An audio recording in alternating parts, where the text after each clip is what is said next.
সৰুপথাৰ অনুষ্ঠিত হ'ব টাই আহোম জনগোষ্ঠীৰ এক অন্যতম পৰম্পৰাগত ধৰ্মীয় অনুষ্ঠান ৰিক্ষণ মুংখন। টাই আহোম যুৱ পৰিষদ অসম কেন্দ্ৰীয় সমিতিৰ উদ্যোগত ধনশিৰি মহকুমা সমিতিৰ সহযোগত কেন্দ্ৰীয়ভাৱে ৰিক্ষণ মুংখন অনুষ্ঠানটি 1 জুলাই তাৰিখে সৰুপথাৰত চুকাফা শিশু উদ্যানত অনুষ্ঠিত কৰিছে। লগতে 2 জুলাই তাৰিখে ধনশিৰি মহকুমা সমিতিৰ বাৰ্ষিক অধিৱেশনখনি ৰামধেনু মুকলি মঞ্চত অনুষ্ঠিত হ'ব। বৃহস্পতিবাৰে সৰুপথাৰ চুকাফা শিশু উদ্যানত সৰুপথাৰ সমজিলাৰ অন্তৰ্গত টাই আহোম জনগোষ্ঠীৰ বিভিন্ন দল সংগঠনৰ লগতে ৰাইজৰ উপস্থিতিত সম্পূৰ্ণ মাংগলিক ধৰ্মীয় ৰীতি-নীতিৰে লাইখুটা স্থাপন কৰে।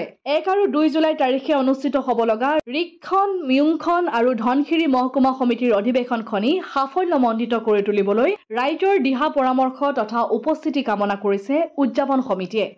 আমাৰ আগন্তুক যি 1 আৰু 2 তাৰিখে যি আমাৰ অনুষ্ঠান আছে, 1 তাৰিখে আমাৰ ৰিক্ষণ মুংখন কেন্দ্ৰীয়ভাৱে ধনশিৰি মহকুমা সমিতিৰ আতিথ্যত হৈছে আৰু 2 তাৰিখে আমাৰ যি ধনশিৰি মহকুমাৰ বাৰ্ষিক অধিৱেশন আছে তাৰ বাবে আজি লাইখোলা স্থাপন কৰা হ'ল।